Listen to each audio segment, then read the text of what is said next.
Good morning, afternoon, or evening, depending on where you are joining us from for today's LaRouche organization meeting called Only a World Health Platform Can Stop a Civilizational Collapse. Well, we're going to be discussing that idea of a global health platform in a much different way than you might imagine. There's a statement that has been issued by the Committee for the Coincidence of Opposites, which was created last year through an initiative of Helga Zepp-LaRouche of the Schiller Institute. And that statement is entitled, Global Health Security Requires Medical Infrastructure in Every Country. Major industrial nations must collaborate now. Statement begins by saying, the only way that the prolonged COVID-19 pandemic can be stopped is by rethinking the solution. We must have modern healthcare systems in every country. This means infrastructure for public health and for medical care delivery at modern standards to all populations. One model for this is the United States Hill-Burton Act, also known as the Hospital Survey and Construction Act of 1946. Its principle was to state how many hospital beds per 1,000 residents must be in each locality. At that time, it was 4.5 beds, 4.5 beds, and to deploy accordingly to build those. If you look at the instances, I should, by the way, indicate that the United States now has about 2.7 beds as opposed to 4.9. And at the time, actually, of the 1957 point of the Asian flu, we had, I think, 6.9 beds. A much different circumstance than we have encountered over the course of this pandemic. The 1,000-bed Huoshenshan Hospital of China was built in 12 days in Wuhan in 2020. In the United States, multiple field hospitals were also built in record time last spring by the U.S. Army Corps of Engineers. We have to do this sort of thing simultaneously around the world. This means that all countries must work together to accomplish this. We must put aside tensions and conflicts for the time being. Now, that statement, which is much longer than what we've just read, is available from the Schiller Institute and at the Committee for the Coincidence of Opposites, and we would wish you to help us get that statement circulated all over. We want to circulate it into all institutions, organizations, and others that agree with the intent and the thrust of what that statement elaborates. And we will say more about that, as I say, a little bit later. But as to how the world might come together to do this, it would take a breakthrough. It would take a form of, if you will, scientific and technological miracle. But we've just seen something like that occur on the planet Mars as of yesterday. China has now successfully landed its rover, the Tianwen-1, and it's the first country to ever have a combination of an orbiter, lander, and rover all in one, if you will, pass, and it has landed. And this is very important. It's been now the spacecraft had been orbiting since February, and it landed yesterday. It's an interesting situation because, of course, now you've got the United States and China both on Mars. China becoming the third nation to successfully land on Mars. And so if you think about what you read in the newspapers about the great conflict between China and the United States and so forth, at least in the American side, as opposed to looking at what's going on the planet Mars, we need to recalibrate, reset, if you will, in that sense, intellectually reset. We don't need the global reset, the process that we will be elaborating and discussing also and critiquing when we get into the body of our discussion with our two guests for today. I want to say something about the concept of how that collaboration works from the standpoint of what's called physical economy.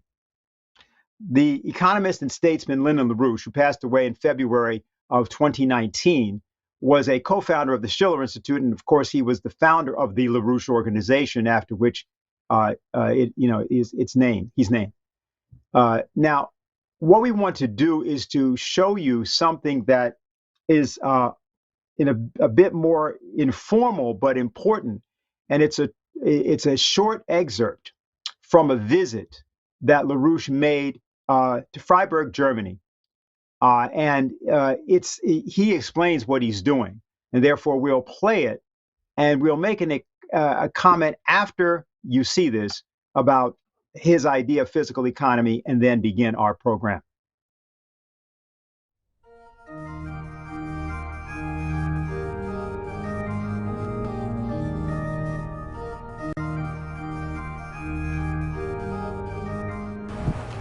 I'm here on a mission to make an historical case relevant to modern economy. We're here. Freiburg is not far from Dresden. In fact, at one time, Freiburg was much larger and more significant in this region of Germany than Dresden itself was. The point is that what happened here, and this university is still going, it still teaches thousands of students, many from various parts of the world, and it typifies the potential still existing in this part of Germany for technological progress, for building the world. We've come at a time in which Germany has made agreements with Russia, other parts of Europe have made agreements with Russia and countries in the Asia for programs of development of technology for swaps and things of 20-year or so duration, on which the world economy could be revived to the kind of prosperity we used to think was normal back during the 1945-1965 period in the United States and in Europe. It comes from the bel canto singing, that with Bach, who settled this question, also Leonardo da Vinci before Bach. Ein bisschen, ja. You look at the Bach well-tempered system, and you say, how does it work? Now, we look at this from the standpoint of Bach's compositions. And you take a singing voice of soprano, mezzo, alto, tenor, baritone, bass. You do polyphony, and you read Bach, and you take the register, the natural registration of the bel canto voice, and when you make counterpoint, if you read the Bach correctly as bel canto voices with bel canto registration, you cannot perform it with normal voices except in that certain tuning. Meint, das hängt also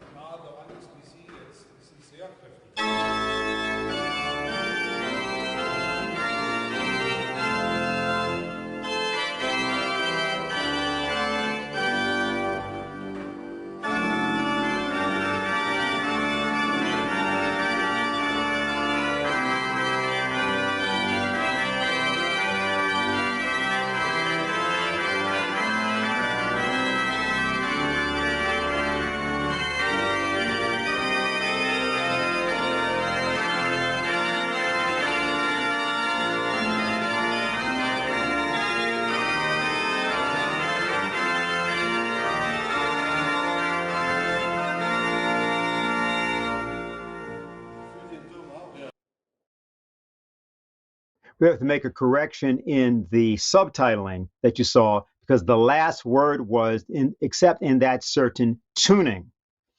And this was Lyndon LaRouche discussing something that he became, uniquely known for, which was his insistence on, and through his insistence, the creation of a text book called A Manual on Registration and Tuning. This was released in the mid-1980s, 1986 through 1988 was the period where the work was done. And this was a manual in which Lyndon LaRouche was taking this idea of Bach's well-tempered system and demonstrating that the economy of the system was such that every species of human voice, and he named the 6 species of human voice: soprano, mezzo, alto, baritone, tenor, and bass. And this was a way of reconciling the maximum way to allow those voices singing together, despite the fact that they're very different, the registers are very different, using the method of counterpoint and using polyphony to reconcile, bring a method of counterpoint to reconcile these voices and to give them the greatest transparency so that the special nature of each, special quality, singing nature of each voice is heard clearly, but they're all heard in tune. That conception of physical economy is also the proper conception of diplomacy and statecraft. And the idea of the Committee for the Coincidence of Opposites, which was, as we said, the author of the report of the statement that you heard at the beginning, is that that's got to be the method that is applied in science, technology, and culture worldwide at this point in order that mankind actually survive not merely the challenge of this pandemic, but the challenges of the various plagues, whether that be war, whether that be famine, or otherwise, or even madness, if you want to put it that way, of social injustice. So what we're going to do today is we're going to have first a report, which will be given us by Harley Schlanger. I think everybody here knows Harley. He's associated with the Executive Intelligence Review and has been here many, many times. He was a spokesman for Lyndon LaRouche during the period when Lyndon LaRouche was campaigning for political office, and also when he ran his LaRouche Political Action Committee. We're going to be hearing from him, and also Dr. Kelvin Kem, South African nuclear physicist, former chairman of the Nuclear Energy Company of South Africa, currently an associate with Stratec Business Strategy Consultants. And I just want to point out, Harley's in Berlin, and Dr. Kem is in Pretoria. So we sort of got, this is definitely an international grouping that's come together for this discussion. So we're going to start off and let Harley give us a picture of what is going on in the world, and then from there, get into our discussion. So Harley? Thank you, Dennis. And a slight correction, I'm actually in the beautiful city of Potsdam, which is not far from Berlin. Tomorrow, on May 16th, the Israel-Palestinian crisis will be brought up before the UN Security Council, presided over by the Chinese. There have been calls for a ceasefire as the fighting is intensifying. There are more deaths. The Israelis are threatening a possible ground invasion. And I'm going to look at this crisis from the standpoint that Dennis was discussing, the question of real statecraft. But it must be stated first that you have to situate this in the real situation in the world, not as an individual event, but as part of a broader context. As Helga Zepp-LaRouche has been emphasizing, you can't understand the multiple crises unless you understand that there is a common cause. And the common cause is the breakdown of the system, or what LaRouche used to call a systemic collapse. This is clear in the strategic side of things, with flashpoints everywhere. Ukraine between the US and Russia, NATO and Russia. China between the US and China, and all the attempts to bring in Europe and others on the US side. We see it throughout the area of Southwest Asia. We have economic crises. We have new inflation suddenly discovered, but actually inflation moving toward a hyperinflationary phase, a growing debt bubble which is unsustainable, and the attempt to create a new bubble through the Great Reset and the Green New Deal. We have the pandemic. We have the rejection of real physical science, whether you see it in terms of the discussion around the COVID crisis or the Green New Deal, the absolute idiocy of the argument that carbon dioxide is what's causing the so-called warming of the planet.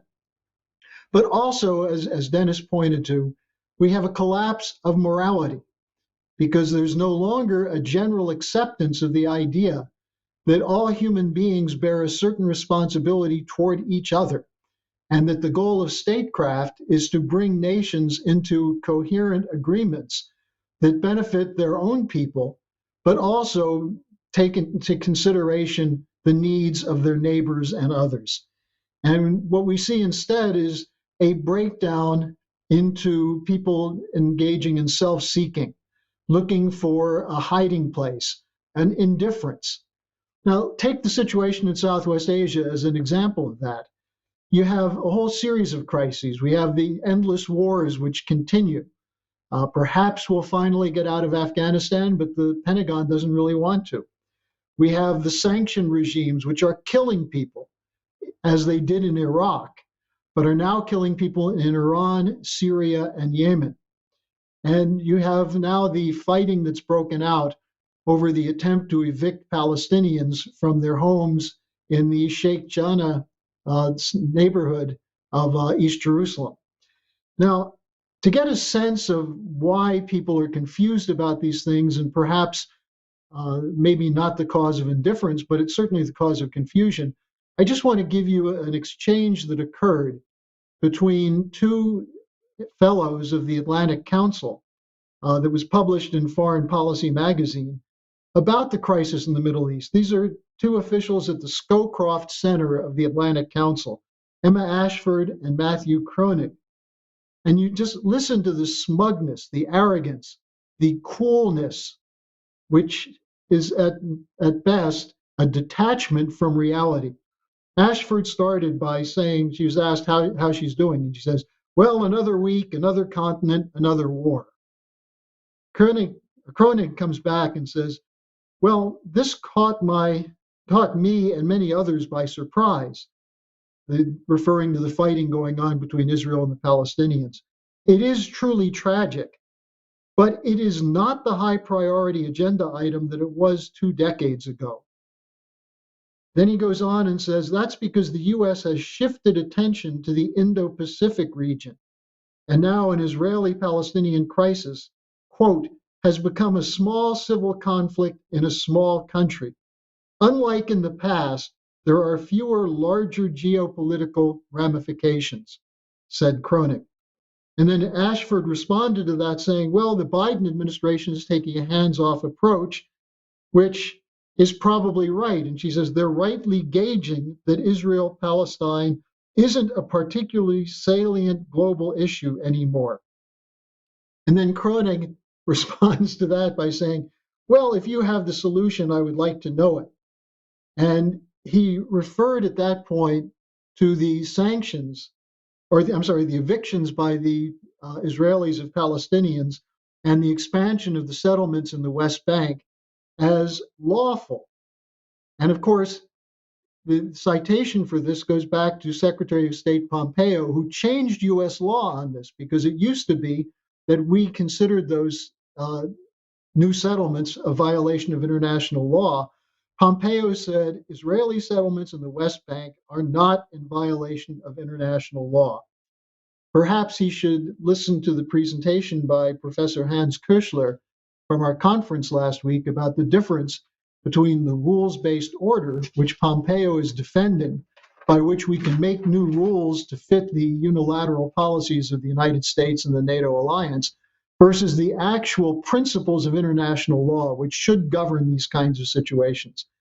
Now, to look at I'm going to just take a quick look at the Middle East crisis from the standpoint of Lyndon LaRouche, to give a sense as to why it's so absurd to say there's no solution, it's intractable, but don't worry, it's not so big. Yeah, some people are being killed, it's tragic, but why should we be so worried about it? Well, in 1975, in April, Lyndon LaRouche went to Iraq and presented his oasis plan to a certain amount of support from the audience that heard it. Now, what he laid out in a presentation later, the Middle East Peace and Development Plan, was based on expanding water management in the region, transportation, and nuclear energy. And he said that the problem in this area is you don't have enough water, there's not enough interconnection, and there's certainly not enough energy and electricity. And his proposal was that you could use the oil revenues in countries like Iraq to fund this, which would provide a common basis for Israel to work together with the Palestinian Arab population living within Israel, but also with its neighbors in Egypt, Jordan, and Syria. Now, just an interesting personal anecdote on this. Shortly after LaRouche presented this, we had an article in our newspaper then, New Solidarity, which had a headline, Iraq proposes $35 billion development plan for the region, including Israel. And I went to a lecture being given by former General Moshe Dayan, who at the time was in the Israeli government. You know, he's the guy who had an eye patch. He was a renowned soldier, but also somewhat of a statesman.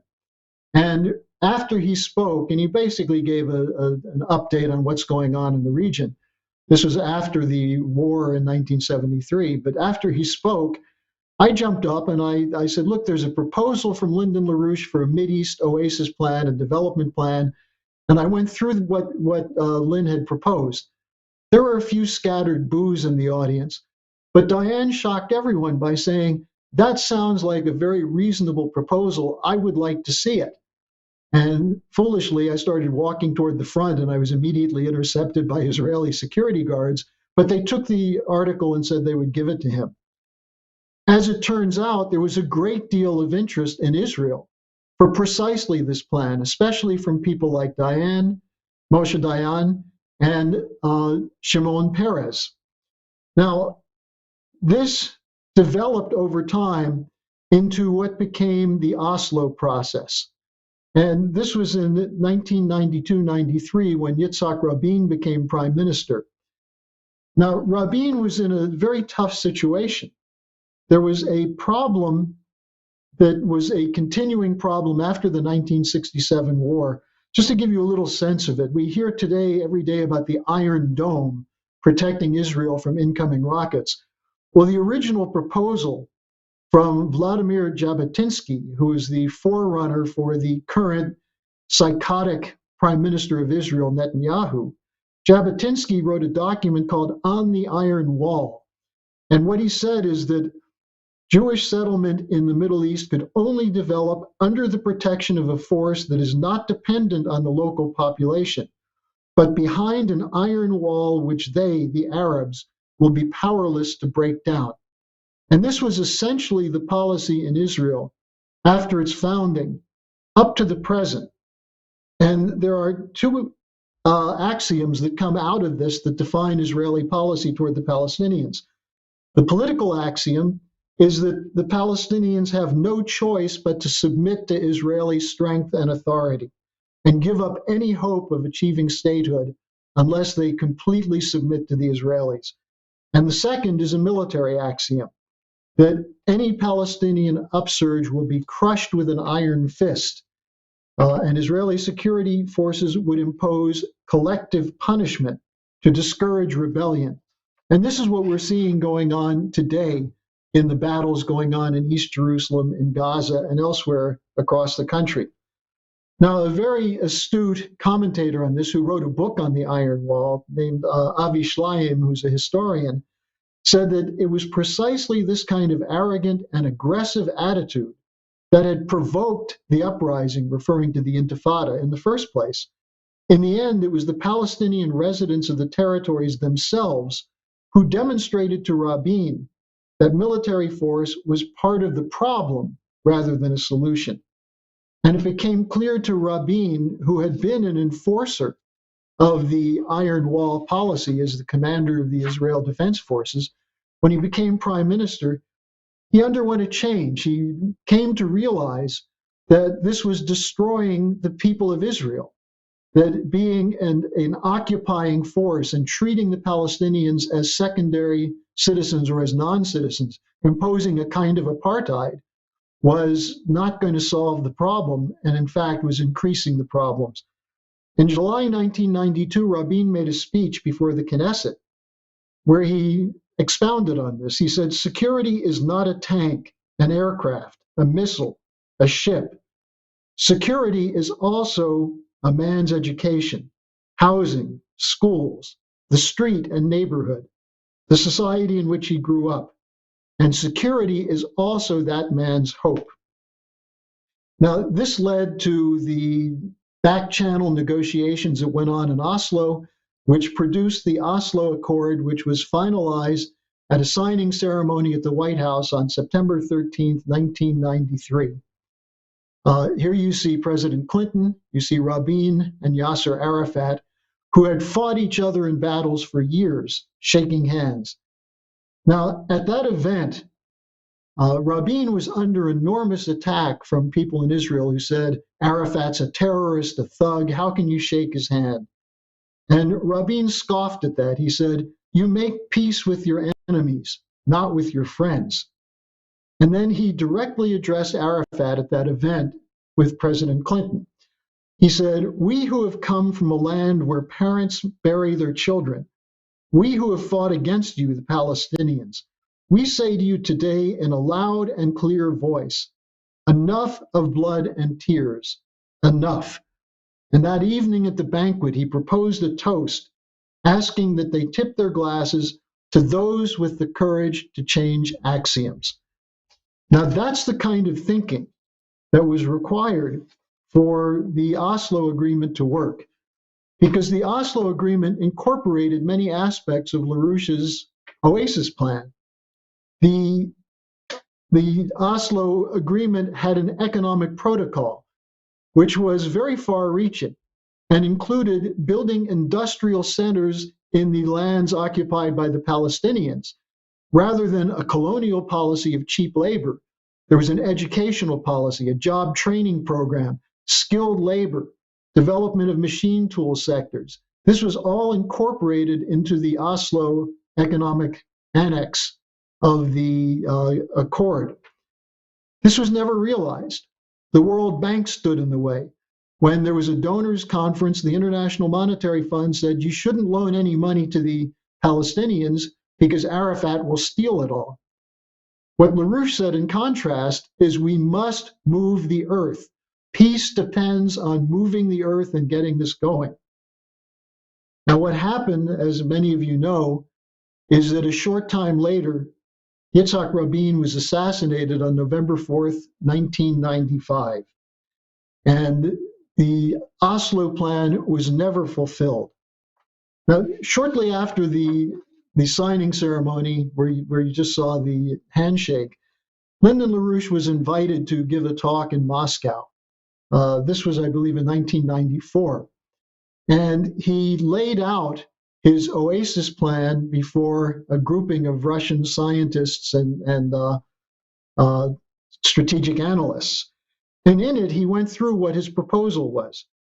And he said that he had gotten support from people in Israel and Palestine on the following thesis. And here's a quote from him. I stated that the efforts to find a political solution to the Middle East conflict would not succeed under any circumstances because we had extreme bitterness which could not be settled at the political bargaining table.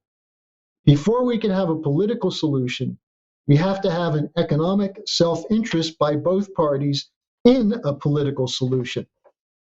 And that's when LaRouche laid out for that audience, and then from that point subsequently, the importance of an economic collaboration as the means to achieve peace, picking up on Pope Paul VI's idea of development as the new name for peace.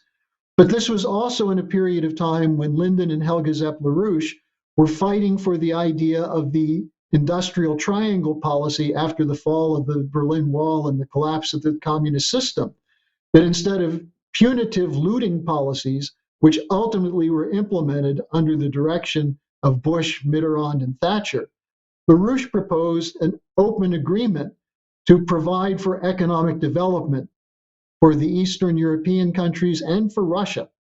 And instead, under Yeltsin, we had the shock therapy plan, which severely damaged the Russian economy, set their demographics back a generation, and ultimately led to the emergence of Putin, who came forward as, in a sense, a savior of the idea of the nation, that committed to national sovereignty to end the looting, to end the speculation, the stealing of Russian resources. Now, at the same time, Lyndon and Helga LaRouche were launching the idea of the land bridge proposal, which today represents the best opportunity that we have to resolve the crisis in Southwest Asia.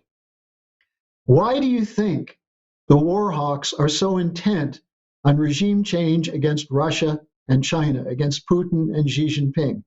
Because these are leaders who, in putting the sovereignty of their nation first, put on an equal basis the right to other nations to sovereign economic development, which is, of course, what President Trump promised he would do when he addressed the UN General Assembly in September 2019.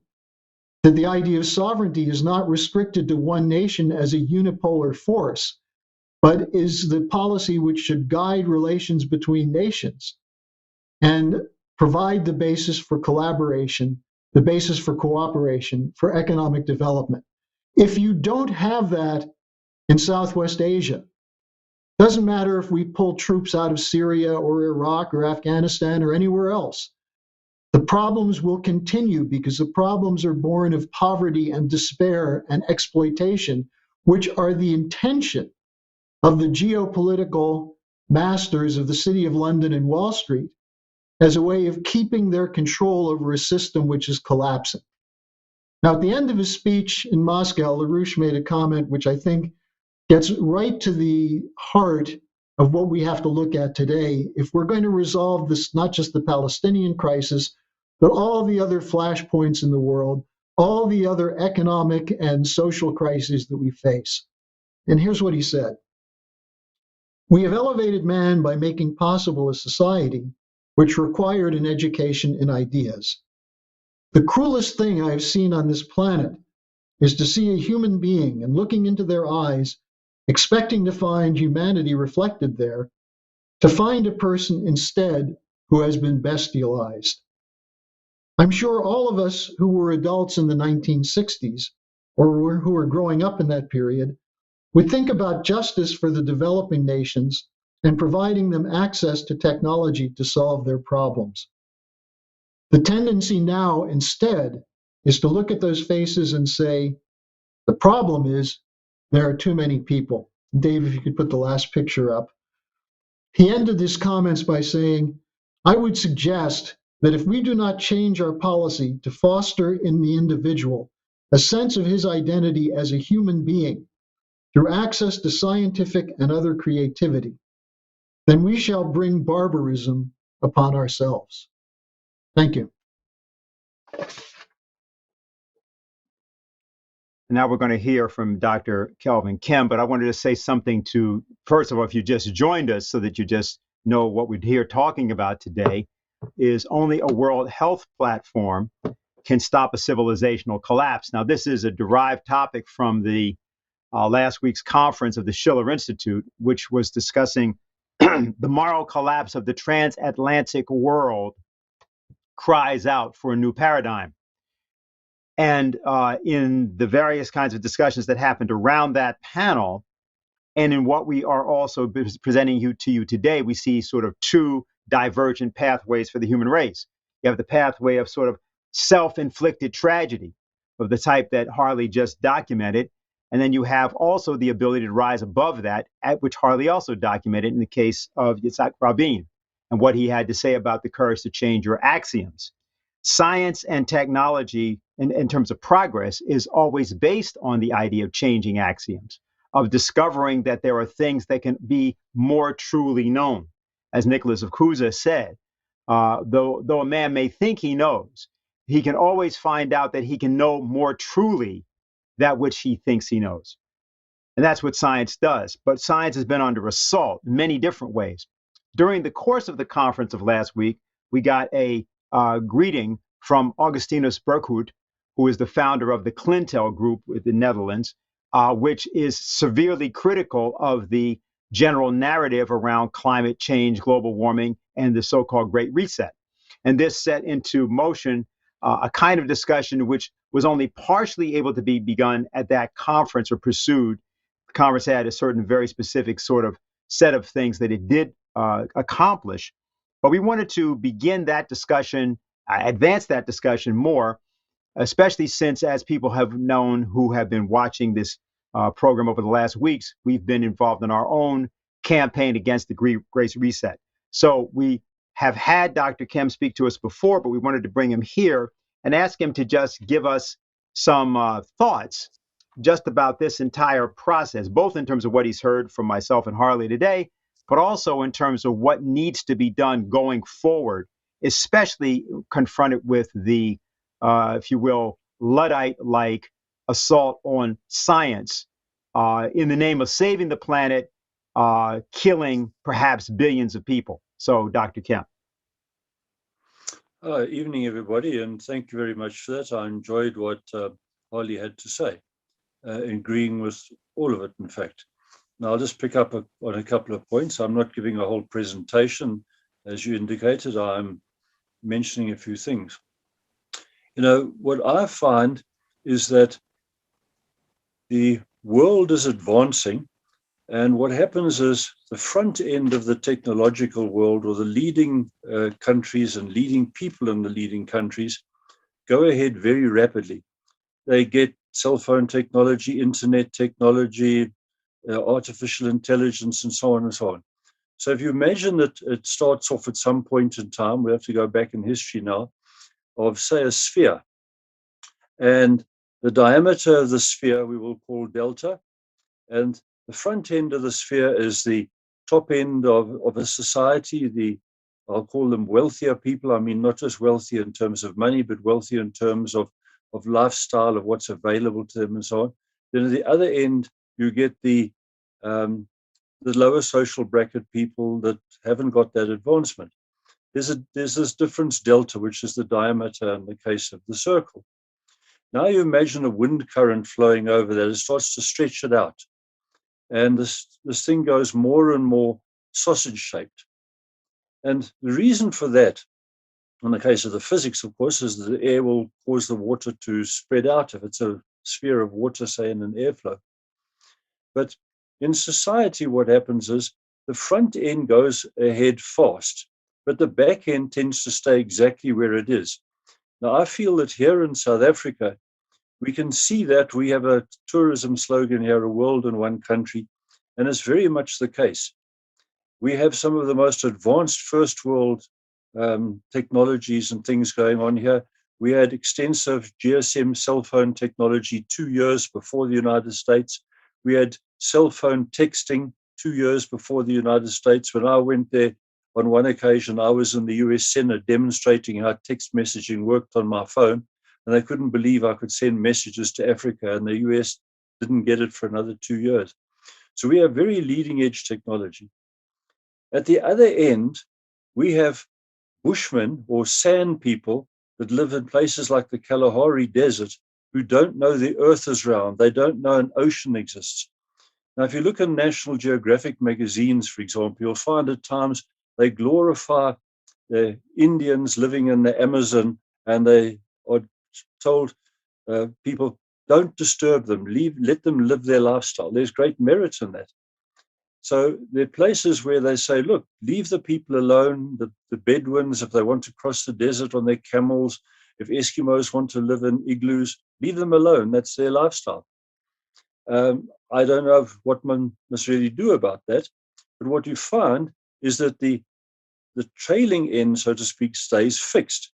Now, politicians will come along and tell you, elect me, and I will take that delta and make it go towards zero. So your sphere will become a pancake, that everybody has the same lifestyle, we're all equal, that type of thing. That's never going to happen. That's just not reality. What reality is exactly the opposite. It's becoming more and more sausage-like. In 10, 20, 30, 40 years' time, how far ahead will the front end be? And will there still be sand Bushmen? Will there still be Amazon Indians and so on and so forth that don't know the earth is round and don't know an ocean exists and have never seen an aeroplane and this type of thing? So it's very interesting to contemplate now what. Now, when you look at it to different countries, we find here living in South Africa, which is a very advanced country in Africa. Other African countries are in many respects way behind us, but the principle is the same. That we have expensive foreign motor cars that are here. In fact, we make many of them. South Africa exports Mercedes-Benz motor cars. We export BMW motor cars that are all made here. The second BMW plant in the world after Germany was built in Pretoria. So we export these cars.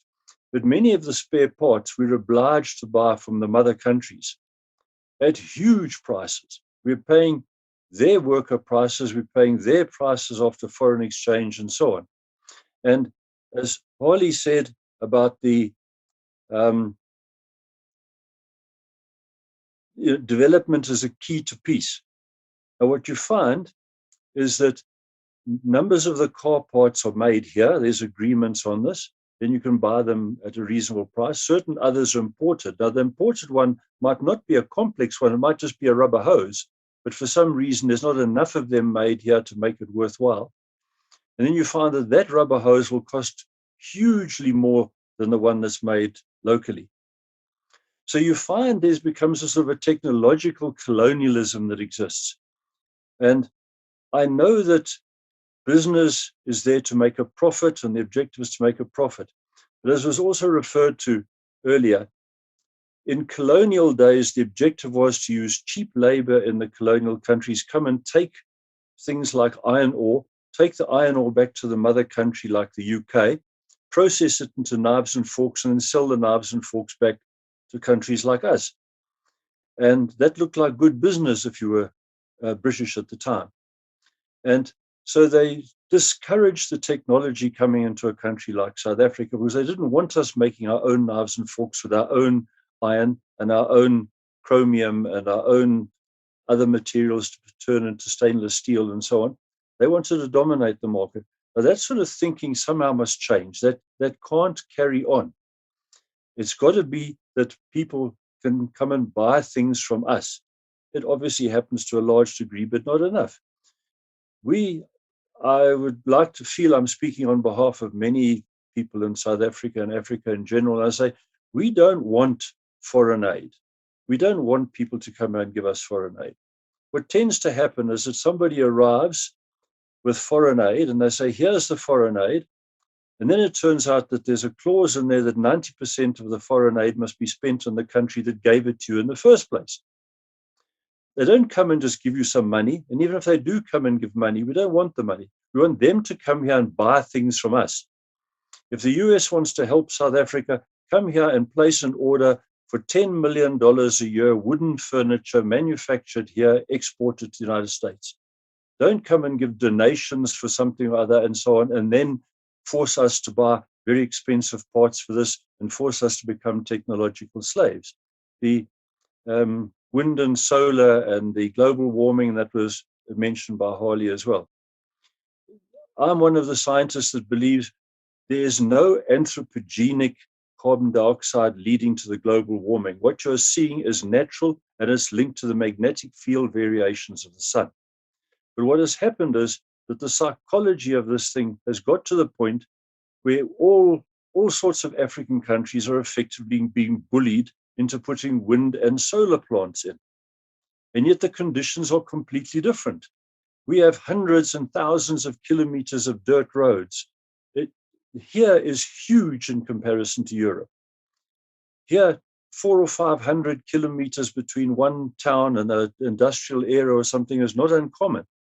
So you find that you've got to put the solar panels or the wind where the solar and the wind is best, and then run hundreds of kilometers of power lines before you get it to where the factory is, and so on. It's just not reasonable to come along and say we've got a morality that has been determined by these first world people. Then they're saying, well, you've got too many population already or something like that. But now you've got to use the wind and the solar and so on because we tell you to. That's not fair. It's got to be that we must do what's best for us. Hopefully that we all then work together. But there mustn't be this feeling that we're always getting handouts and they say we don't want them. We just wanted to be treated such that you buy from us. A while ago, I must just end here now for the moment. I watched a TV program before the Brexit finally came into play in the UK, from a British one. And people were there saying, what's going to happen when the Brexit comes in? What about all the guarantees for fruit and vegetables that were coming in from the EU and all that? And there was one lady journalist sitting there and she said, oh, well, when the Brexit stops, we'll just carry on buying all our citrus and our fruit from South Africa like we used to before the European Union thing came about. And that was so valid. You know, what happened when the EU came about and they gave each other preferential trade, they just stopped buying many of those things from us. So we suffered for them to have a European Union for no particular reason. So I think we really have to look globally. There's this phrase, think globally, act locally. And invariably, that's not happening with many of these. People are thinking very locally, then acting globally in such a way that they interfere in somebody else's backyard, in somebody else's country, and they make themselves feel good about it. So one's got to look very seriously, what exactly are you doing? And your heart might be in the right place. In the case of very many people, it is. But what they end up doing is not good for everybody concerned. So one needs to really think about that. Thank you. Okay, very good. So what I would like to do is first see if Harley has any response to you, Dr. Kim. I also have a couple of questions already from various people, and I have one or two of my own. So Harley, let me just go back to you and see if you've got anything you'd like to say in response or in this context. Well, I'm very happy that Dr. Kim is participating, and your comments are right to the point on two topics that were always talked about by LaRouche. One is technological apartheid, the restriction of the technologies to certain countries, even where those countries have a capability of developing them themselves. There's a suppression of that. And to argue that it's the natural condition of people in African countries that they're not smart enough to develop things, is one of the frauds that was introduced. The second point is related to that, the obvious unfairness of so-called free trade, because free trade has always been an imperial system. It's based on advanced countries restricting technologies, the technological apartheid, and forcing other countries to be dependent on them, and then going to those poorer countries for cheap labor and cheap raw materials. Now the EU is buying cheap food from Africa while people in Africa are starving. And I think this has a real important point when you come back to what I was laying out in terms of the Middle East situation, the Israel-Palestine situation. LaRouche insisted that if you established an industrial workforce among the Palestinians, you would immediately not just eliminate the poverty there, but you would bring from the Palestinian diaspora tens of thousands of scientists and engineers from the rest of the world who would want to come back home and participate in development.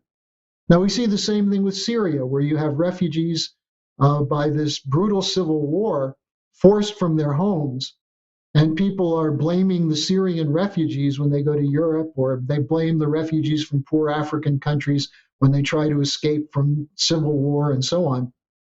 The solution is development. And this is what the Chinese offered with the Belt and Road Initiative. And we see the intention of continuing these imperial policies in the European Union and others attacking China's Belt and Road Initiative, saying that it's a debt trap for these poor countries, when in fact the real debt trap was the policies of the International Monetary Fund. And I think this goes right to the question. I'm also very happy you pointed out the idiocy of some of these ideas with solar and wind in Africa. I'd like to ask you, are you looking at this whole question of these small modular reactors and the various other kinds of nuclear technologies that the Chinese, the Russians, and others are helping to build throughout Africa? What do you think of those ideas? Oh, absolutely. In fact, South Africa was a world leader, and I believe still is, in the small modular reactors. We were ready to build one in its entirety in 2008. We had, I think, the biggest design team in the world of 2,000 people working on it.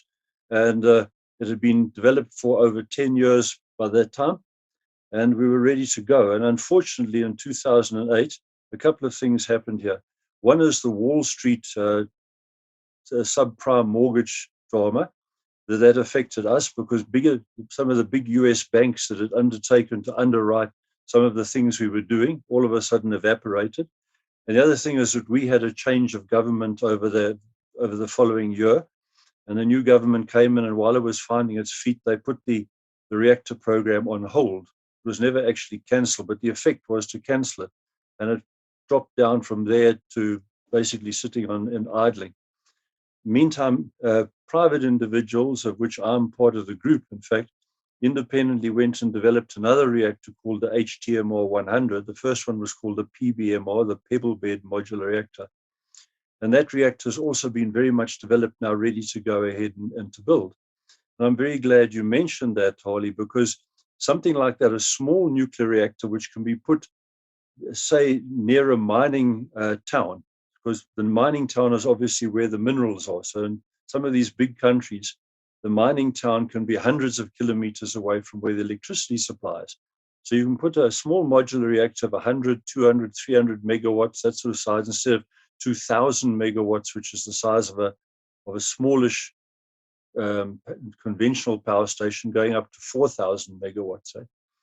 And you can put a small one there with its own privately owned, if anything, grid around it that only needs to be 5, 10, 15, 20 kilometers wide. It does not have to connect into a national grid. So we keep hearing about the national grid, the national grid. But when electricity started in the US and the UK and so on, there were no national grids. It started in New York. In fact, the first town in the world to get electric streetlights was Kimberley in South Africa. The second one was New York. Kimberley being a big diamond mining town at the time and therefore controlled by the diamond barons. But when it started, there was just a small bit of electricity. Then that, of course, expanded and expanded till it eventually became essentially a national grid, except in the case of the US, the state of Texas is not connected to the national grid and so on. So you don't have to have a grid before you do it. And this is actually a very good illustration of what I was saying. You'll find that many of the European countries will automatically talk about the grid in whatever country. So we don't need a grid. We can have multiple small ones. We can have a completely different model. Let us do it in our own way. But as you mentioned, and also as Linda LaRouche said, that the development is the key to peace. Not only peace from a point of view of war, conflict, but just plain and simply peace of the development of people. If you don't want people to be unhappy, let them develop. There's the number of people that there are on the planet at the moment, and indications are, I've seen some very good mathematics that indicates that the population will go to about 11 billion, where it'll stabilize and start to go down again. And I suspect that that's the type of thing that's going to happen. The reality is that that's going to happen. Trying to stop that is pretty much impossible. So you rather need to look at development so that people can happily look for a better lifestyle. They can be satisfied with where they're going in life, and that won't then lead to them feeling they've got to fight somebody to get what they believe the other people have got. And there must just be a general mental appreciation, because, for example, in the 2008 Wall Street saga, what appears to have been an underlying cause is that the banks started to pay big bonuses to their staff on the basis of how much money the bank made. So number one, it's good to make a profit. That's the basis of capitalism and advancement and so on. I've got no problem with them making a profit. But they were starting to offer bonuses to the staff that was so large that they were starting to induce them to come up with what is almost immoral banking practices. They were developing all sorts of derivatives and derivatives of derivatives and so on, that it came to the point where they were persuading customers and members of the public to buy these things, telling them how much money they were going to make, and it just plain and simply wasn't true.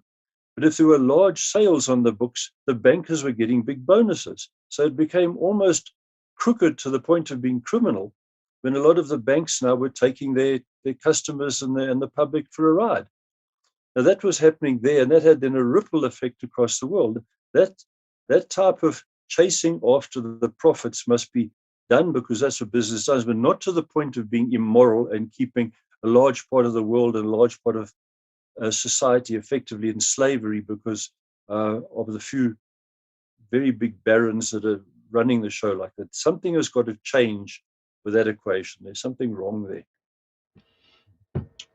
Well, Dr. Dennis, Campbell, if I could just sure, go if ahead. I could just make a quick comment on that. That, in fact, is why we're facing this crisis today, because instead of putting those banks through reorganization, bankruptcy reorganization in some cases, because they were carrying unsustainable loads of unpayable debt, instead, the central banks gave them new credit, more money. And what they did is they went to more risky investments because they needed to make more money. And so the debt bubble grew in all areas, especially corporate debt. And now we're being told, okay, because of this, we have to give those same banks the power to control government spending and to control all investment. And the Green New Deal would say you should not allow those banks to loan money to corporations that don't have a zero carbon-based footprint. So this is where you see the intersection between criminal swindles of the global banks and the politicians who support the Green New Deal. And in the meantime, you have the poor person sitting there who doesn't have a job or can't pay the rent, who's being told, well, you're consuming too much, you have to stop eating meat, stop driving. Now you can see why people are angry and disturbed and confused. So I think you helped us get to understand the interconnection between these so-called scientific policies and the financial frauds that are being run. I want to extend this Well, just for a minute. I'm actually glad that you mentioned that about banks deciding who they will lend to on moral grounds. That is wrong. We've found for a while now banks starting to say they won't lend money to coal operations and they won't lend money to nuclear. I sat some time ago in front of the chief executive of one of the biggest banks in South Africa, talking to him about nuclear development, and he plain and simply said to me, we wouldn't want to do anything with the word nuclear because it doesn't look good for us. And to my mind, that was just so wrong. And you're finding this is happening now with this Green New Deal in the US and so on, that banks and other institutions like that are being either bullied or they're doing it willfully, wanting to not fund carbon developments, which is like coal and so on. And I think that's wrong. They want to say, look, what is the welfare of the people at the end of that line? You can't have a bank where these are people trained only in finance taking effectively technological decisions on behalf of mankind, because that's what it boils down to. And I think you're quite right there. Just a quick follow-up on that. Harley, I'm sorry. let me do something. You just put this in. Just so for your consideration in this context. This is from the Martins from earlier this week, talking about the $49.1 trillion American stock market. What they say is that the data shows that just prior to the dot-com bust of 2000, December 31st, 1999, that the total stock market value was 1.77 times the GDP. Then, before the Wall Street collapse of 2008, the value of the stock market was 1.34 times GDP. Now, as of December of last year, total stock market value is 2.1 times. In other words, much higher than at either time. And let's remember that the GDP figure, the gross domestic product figure, is largely fictitious itself, because that all sorts of speculative stuff that's piled in there. Casinos are in there, all sorts of things. So I wanted to put this in, adding just one last point, that the stock valuation right now, the American stock market, is larger than the combined GDP of the United States, China, Japan, and Germany. So I wanted to get a comment both from both of you about what that means. Why don't you just take it up from there?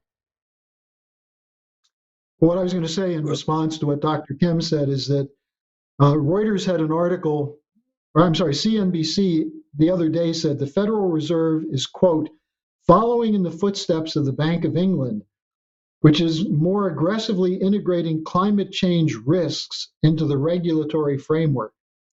And so this is where we see exactly what you're talking about.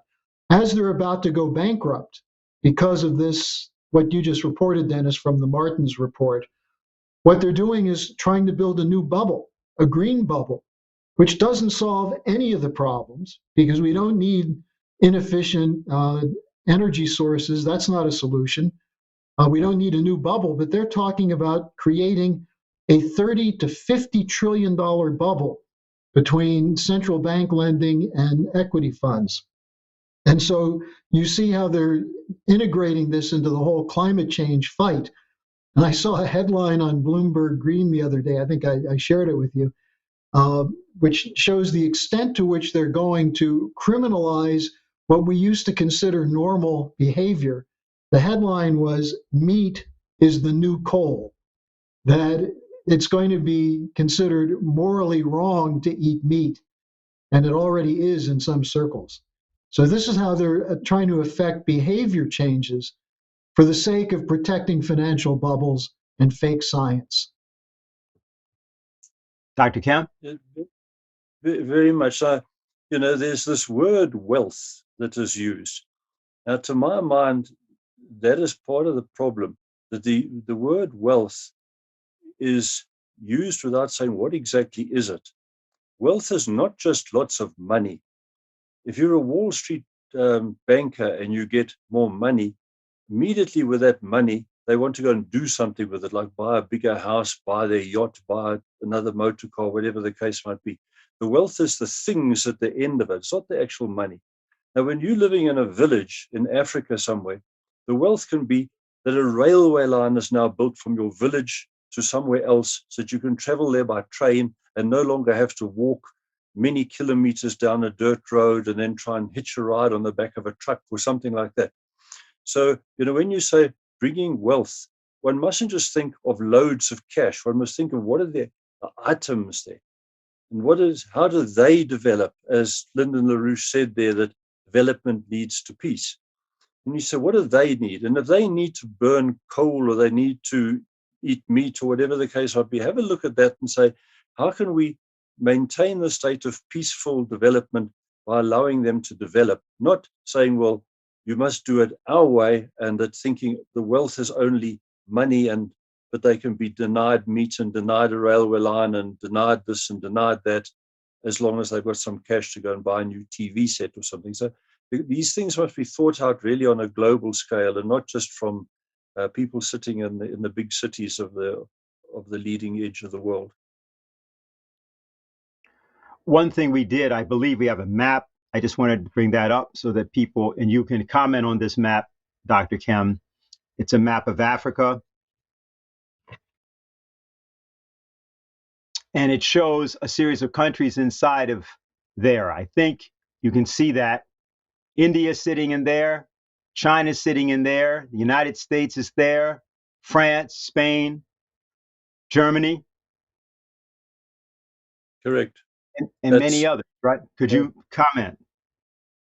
Yes, well, that's very much the case. That's quite correct, that diagram. The true size of Africa is huge, as you see there. It encompasses all of those countries, Madagascar being the same size as the whole of the UK, for example. And that's why I indicated with distances. We started off by saying this evening, I'm sitting in Pretoria,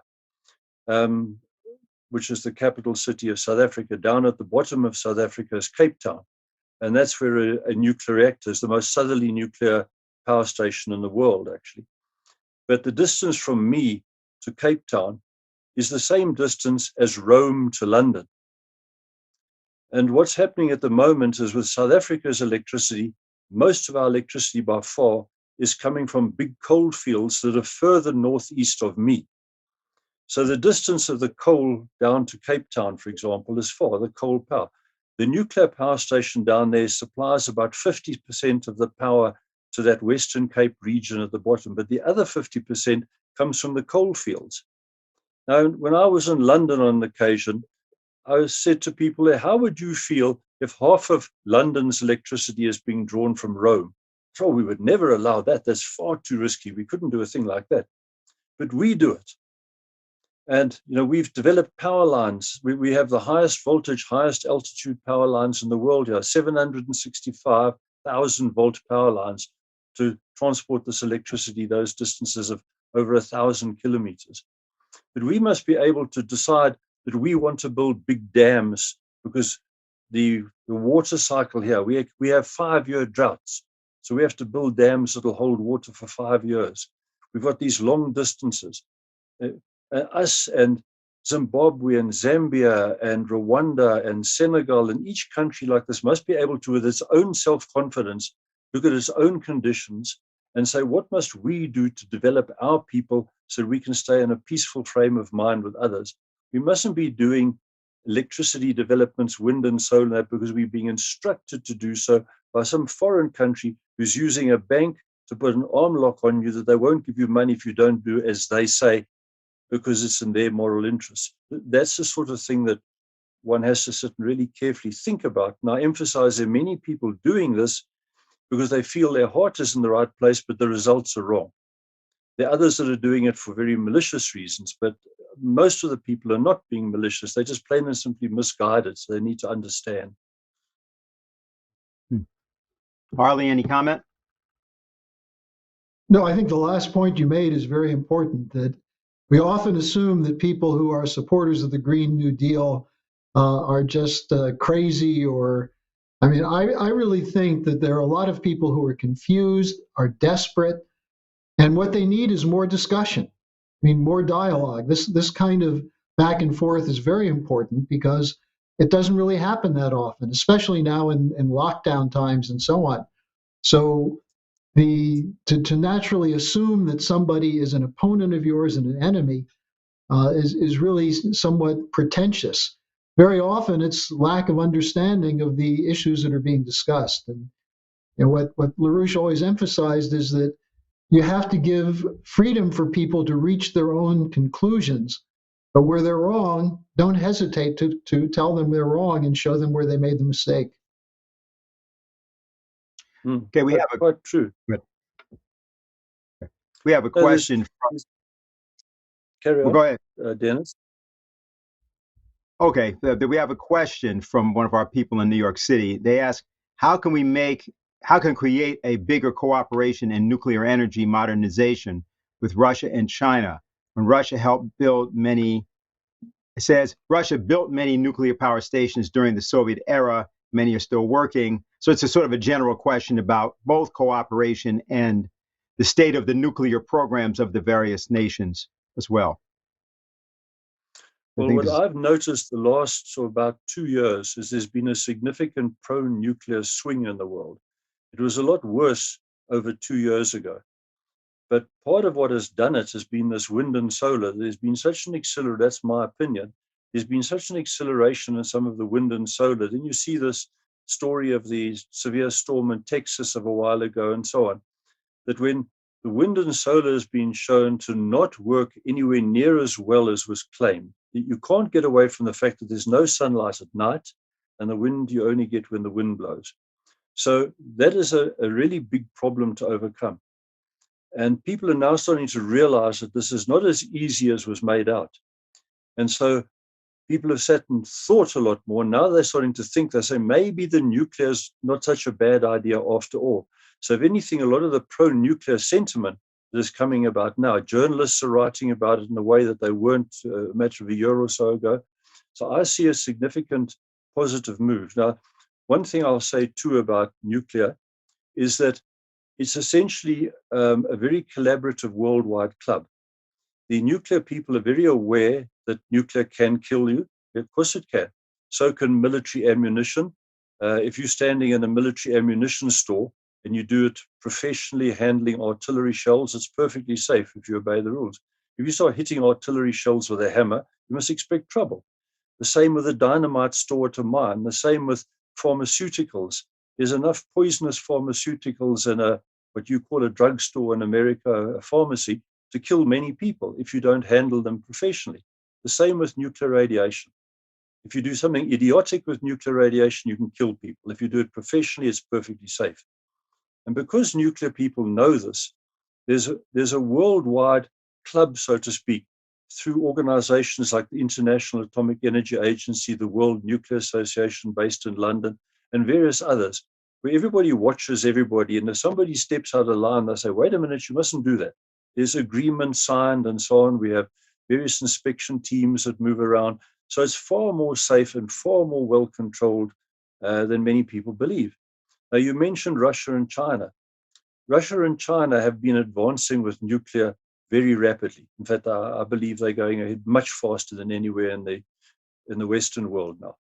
Russians are building very good quality nuclear reactors. Chernobyl, for example, was something that was built under the Soviet Union era with a Soviet Union attitude. That's not what they like anymore.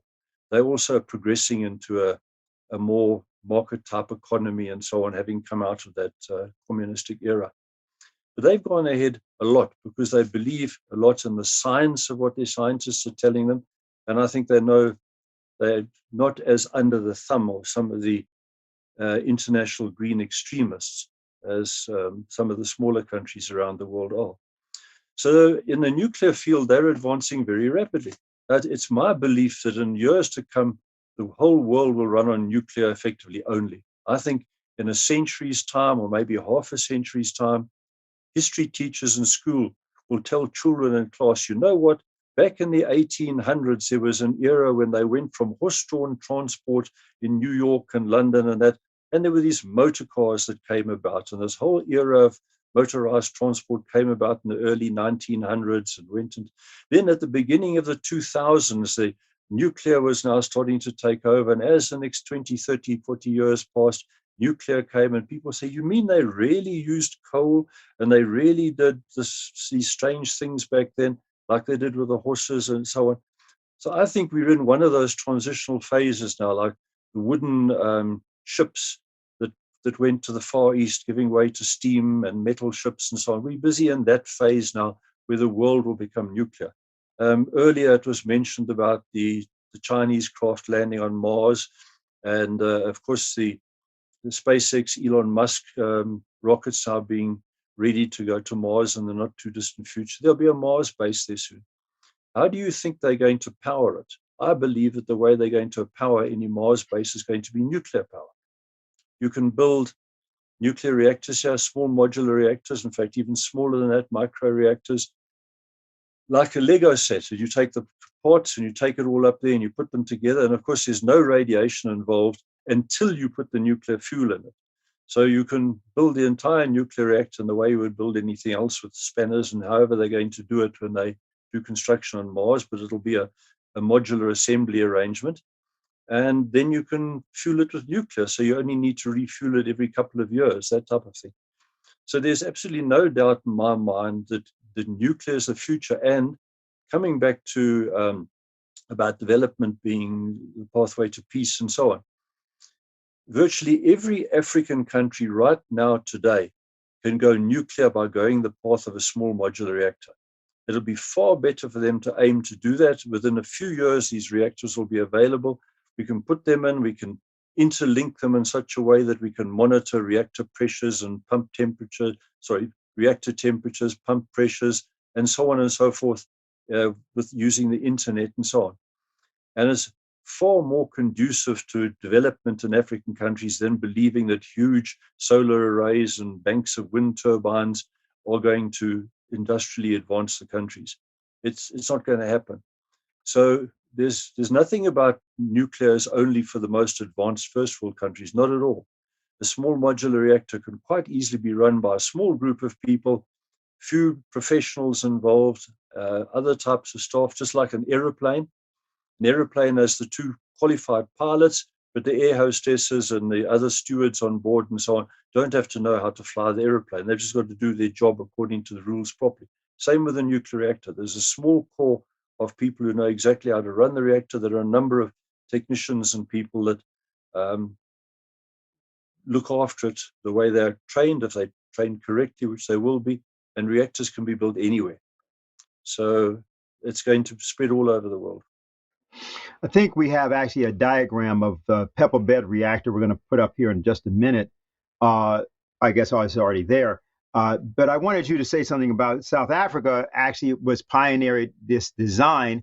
And this is, I guess this is the small modular reactor conception. Could you tell us a bit about this and about what South Africa did? All right. Well, at the moment, just giving you sizes, I had said them earlier. A large conventional nuclear reactor now is coming out at about 1,200 to 1,500 megawatts. However, a pebble bed or small modular reactors like 100, 200, 300 megawatts, so 5 or 10% the size of a big one. Now, big reactors need cooling for the steam cycle, big cooling. So that invariably means water cooling.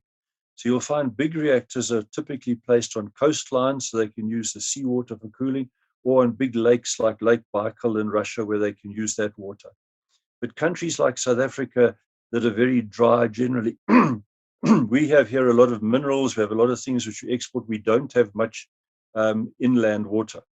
So we're known as a water poor country in that sense. You don't have the water.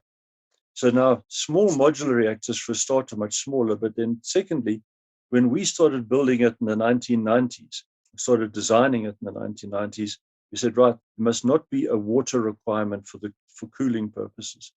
So the ones that we developed were gas-cooled reactors. There's still some small modular reactors which are water-cooled reactors, but they still need an ocean or a lake or something like that. So numbers of countries developing SMRs are developing water-cooled ones that run at 250, maybe 300 degrees Celsius. The gas-cooled reactors, in the case of the South African pebble bed reactor, had an outlet temperature of 940, which is a completely different ballgame. The helium gas goes into the reactor core and helium gas comes out, and that's how you remove the heat. That diagram shows you the heat coming out as the red pipe coming out there. And so that's what you do. Now, the fuel as well for the small modular reactor, there's various ways of doing the fuel. I'll just mention the one we did. There's a black ball about the size of a baseball, which is made of graphite, but has got grains of uranium in it. In our case, 9 grams of uranium per ball. And there you see these like pile of balls inside. And each one of those balls contains a massive amount of energy. In fact, something like 2 or 3 of those balls is enough electricity for one human being for their entire lifetime. You essentially throw the balls into a big tank, and when there's enough of them together, the nuclear reaction is started, and they heat up and they red hot like in a barbecue, or we call it a braai in South Africa. And there they're hot, and you pass the gas through and you take the heat out that way. And then when the fuel is eventually spent, it'll last 1.5 years or something per ball. It'll come out the bottom. This is a simplified diagram, but in the case of the PBMR, there was an automated mechanism to take a ball out, look at it. If it was used up a lot, then it came out the bottom. If it wasn't, they threw it back in and let it carry on until it was used up. So it's a simple mechanism, and you can just keep it running and running. You only use very, very little fuel as well. Something like a 2,000 megawatt power station will use something like 6 train loads of coal every day if it was coal-fired, but it only uses 1 truckload of nuclear fuel per year. That's why you can build one far out in the middle of some African country or wherever, and you only essentially need a truck to go there once a year carrying the fuel. You wouldn't normally do that. You would do it at quarterly intervals or something, but you don't need a conveyor belt taking coal there continuously throughout the day, or trains running all the time and so on. And this is why the whole infrastructural concept of building these things is much simpler than a coal or a gas or a hydro or certainly wind, solar. All those things are far more complex than building something like a small modular reactor. And South Africa designed one, and then unfortunately, due to the financial crisis triggered by 2008 and political change of government here, and then the anti-nuclear sentiment around the world, the government put it on hold, but it's been reactivated now. The current energy minister in South Africa said that nuclear will go ahead again, and he's talking about big reactors and small modular reactors, and we expect in the next few months a decision to be announced on the next steps to advance it. But meantime, there's a private group in Pretoria that's going ahead developing a small modular reactor by themselves, and it's at a far state of advancement. One thing I'd just like to ask you to do, Dr. Kim, is obviously people are going to add, or would think, well, what about chain reactions? Why is it that the pebble bed design makes that idea of a chain reaction or of explosion or something impossible? Oh, that's a very good question, Dennis. When we designed the pebble bed reactor, we said, okay, what must happen is if something goes horribly wrong and the coolant stops or something goes wrong like that, the reactor must be able to entirely look after itself. That's known as passive safety. That means you use the laws of physics to be on your side. So if something goes wrong, it will tend to switch itself off. And that's what was designed. Now, in the case of the pebble bed, if something went horribly wrong, we used to joke and say the best thing you can do is you all go down to the pub and you buy yourself a beer and you sit and you chat about it and decide what we should do next. Because the reactor was designed that it would just warm up for a while, 3, 4 days, 5 days, and then it would just start to cool down by itself. So if you just plain and simply left it alone and all went to the pub, it would look after itself. In the case of Chernobyl that was mentioned, they designed, I don't want to get too technical here, but that reactor was designed on what was called there was a positive coefficient in the way the nuclear reactor worked, which meant that it could run away and overheat itself. the Western reactors were tending to be designed on a negative coefficient at the time. Don't want to get too technical here. But the design of Chernobyl was designed to take maximum heat out and make most electricity, which sounded like a good thing to do at the time. But what they did is they cut safety corners. They didn't have a containment vessel. They didn't have a free press at the time telling the public and so on. So the scientists that worked on Chernobyl were very well aware of its shortcomings. In fact, they'd reported it a few times, but it hadn't been addressed. And those were the problems that led to the accident. Since then, all the world's nuclear people have had a rethink, and they're now all designing big reactors, and small modular reactors are being designed with this passive safety in it. That if something goes wrong, you'll have, let's say, water stored at the top in a big tank, and the water will pour down under gravity. You don't need electricity to drive a pump. There's another type of small modular reactor with a liquid fuel. You put the uranium in and a liquid salt, and this liquid flows through like water. And in the event that something goes wrong, a plug breaks of its own accord at the bottom, and it all flows out and it dissipates, and the reaction stops.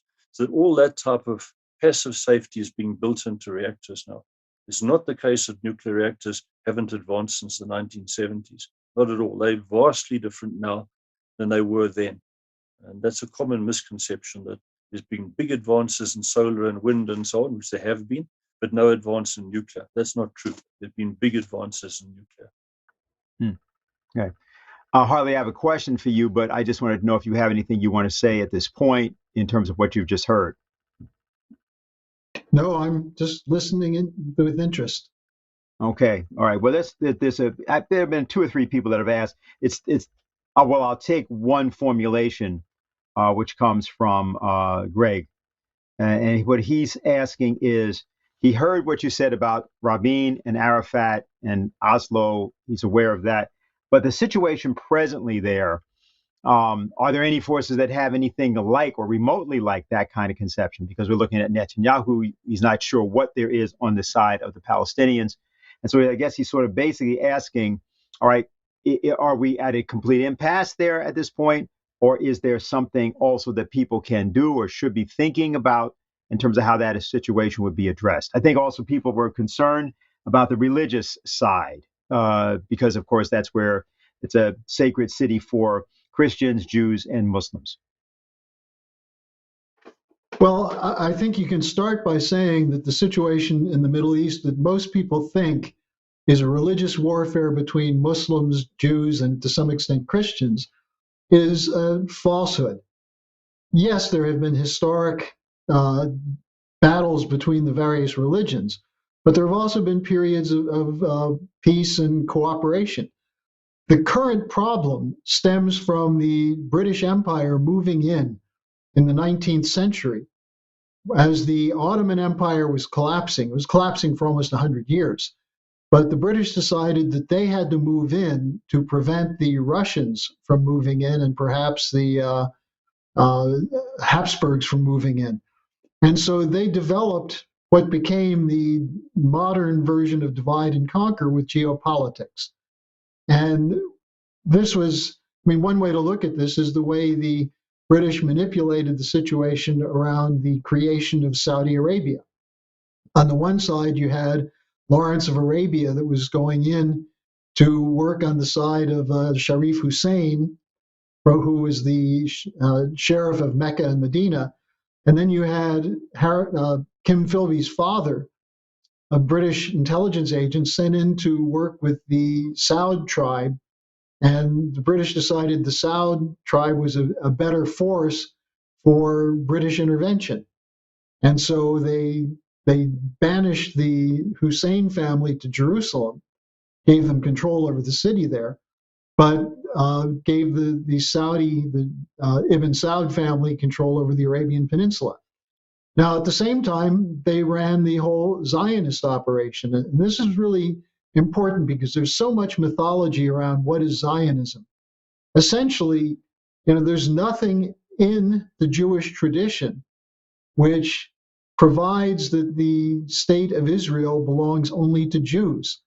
Netanyahu and his grouping, which come from Vladimir Jabotinsky, believe that the Bible was essentially a real estate contract, that God gave the Jews the land, and in Jabotinsky's case, and Netanyahu's also, Greater Israel could be interpreted as all the land from the Nile River to the Tigris and Euphrates. So a lot of these, what people think are the intense battles between Jews and Christians and Muslims, are manipulated. And they're manipulated for a purpose, to prevent there from being peace, which enables the British and whoever else works with them to keep their hand in there and stirring it up. And why?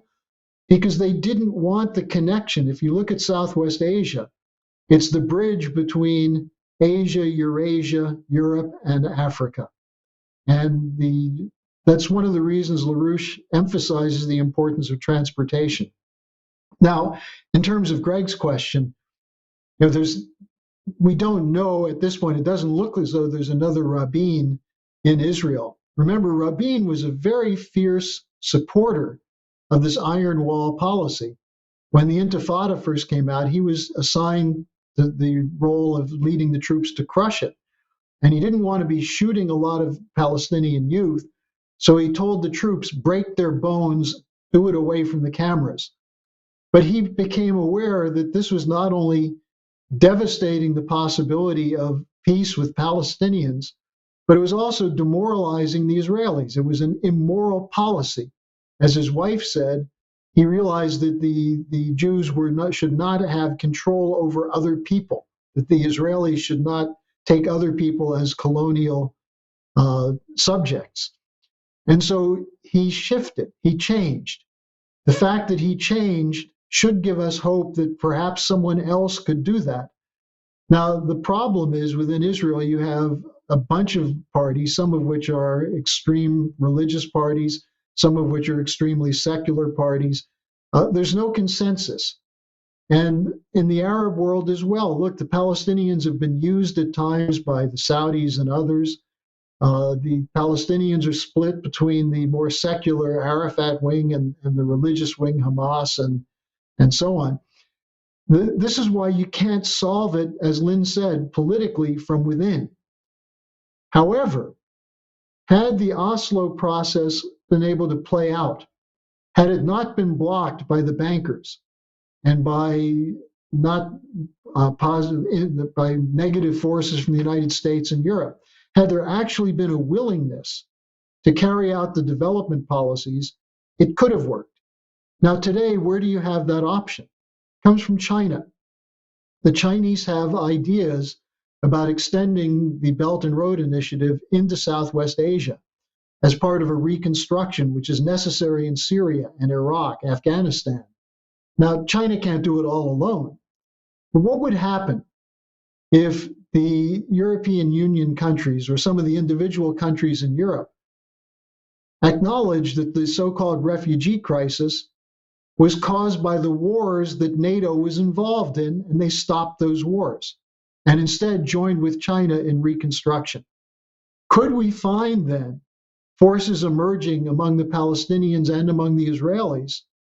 Because there are many smart people in both among Palestinians and Israelis. Wouldn't there be people who would emerge as statesmen who would say, look, we want to work to build this area up, build this region up as a transshipment center, as a cultural center. Take advantage of the fact that you have the three Western religions, the three Abrahamic religions, that could unite and take advantage of the historical traditions, the actual religious beliefs, and establish a coincidence of opposites, so to speak. So that's the hope, but it's going to take outside intervention, and it means that you can't have people, for example, like Pompeo, or so far it appears that Blinken is on somewhat of the same course, giving the go-ahead to Netanyahu to go in and kill people. As Biden said to Netanyahu, you should go ahead and defend the people of Israel. Well, does killing Palestinian children give security to the people of Israel? Some people think so, but actually it's not. Rabin realized it's not. So I think two things to answer the question. You have to have this outside intervention based on this idea of development and development of the most advanced technologies, leapfrogging in the Arab world, for example, with modular reactors, with space programs. Look what the United Arab Emirates is doing with their space program. Why not do a collaboration with Israel on that? So there is a potential, but it has to come from the outside. And if that happens, I think you'd have the potential for people to start moving the earth, as LaRouche said had to happen, to create an area where there could be peace on the highest level. Okay, so I'm going to try to combine it so we can sort of draw to a conclusion. There's several questions, but I'll give these to you, or this one first to you, Dr. Kim, and then I think I'm going to combine two questions so that we can allow you both to answer and also move us to the conclusion. So there was a question specific, which was to you, Dr. Kim, from Howard in New York City. Has nuclear energy through excessive anti-radiation measures become prohibitively expensive? And can policy on radiation become more reasonable? That's his question. Well, for a start, I don't believe that nuclear is very expensive. Currently in South Africa, our cheapest electricity is nuclear power by far. And what you have to do is look at the life cycle. Nuclear costs you quite a lot of money to build it up front. I say it's the difference between buying a house and renting a house. If you rent a house, you pay a certain amount every month forever, and it goes up. If you buy a house, you go and sign for a loan to buy the house. Invariably, when people do that, when I bought my house, I signed for the house. It was more money than I possessed in my entire assets. So for most people, when they buy a house, they don't have the money. They have a loan, a mortgage that they have to pay off. That's what happens with a nuclear reactor. You make the decision up front to build the thing, and then it's going to last you a long time. These days, reactors are designed for like a 60-year lifetime and probably will last for 80, maybe even a century. So you've got to look at that, whereas like a wind and solar establishment only lasts 20 years. So you've got to say 3 times you would have to rebuild the wind farm to equal the lifetime of the nuclear reactor. That's where you've got to be fair about it. Now, so I don't believe it's expensive. You've got to look at it differently. And it's when we had done calculations for building big nuclear power plants in South Africa, which the plan is still to do, the criterion was that the electricity mustn't be more expensive than what the coal power was costing at the time. So that's what came out of the calculations. That's what the designs were done on. Now, as far as radiation is concerned, radiation is not as dangerous as people make out. Now, again, I say, if you handle it correctly, like with X-rays, for example, you can get killed by X-rays, but people go to dentists and they have X-rays at dentists. People go and have X-rays of their bones when they've fallen off their bicycle or something like that. And as long as the X-rays are done correctly, they're beneficial and are not harmful. Same with nuclear. There's now nuclear medicine. South Africa is the second biggest exporter of nuclear medicine in the world. We export like a couple of times per day, every day of the year. We're one of the biggest exporters to the United States. The United States buys from us. And so you've got to know what you're doing. If you walk into a room where there's a large amount of radiation and there's a sign on the door that says, don't go in there, and there's locks on the door and you override them and you walk in with somebody and expect to get hurt, that's a silly thing to do. But as far as like the disposal of nuclear waste is concerned, I don't believe that's a problem. Again, you for the high-level nuclear waste, which is the spent fuel elements, for a start, they're very expensive, the spent fuel elements. They've still got a lot of valuable material in them. So a spent fuel element has still got uranium and so on, and nobody's going to throw it away. They want to go and stash it away so you can reuse it later by recycling, taking out the valuable material and so on. So they store, just like you store gold in a bank vault. You put a hole down, a mine in effect, tunnels underground, and you take them down there and you store them down there. And they're perfectly safe. And the areas that are chosen are areas that are stable and so on. You wouldn't go and put it in the middle of an earthquake zone or something like that. So people mustn't talk of nuclear people as if we're idiots. People believe that a heart surgeon knows what he's doing if he's going to open your heart up and put in an artificial valve. But so often people imagine that nuclear specialists are all a bunch of idiots and radiation has never occurred to them and nuclear waste has never occurred to them and they've never thought of this and that and that. The crazy ideas that people come up with say, have you thought of what to do with the waste? Of course we have. We don't design a nuclear reactor without doing the entire analysis right the way through from beginning to end, the whole thing. So there must just be a lot more faith in the nuclear professionals doing their job properly. And as I said earlier, we all link into the International Atomic Energy Agency and other bodies like that becomes a world quality control organization. There's also another one, WANO, the World Association of Nuclear Operators, that go and look how nuclear power stations are operated. And they give marks for performance. And if you're not so good in something, then there's an effort to improve. So there's a lot of mutual collaboration and cooperation in nuclear, which I think is very, very good.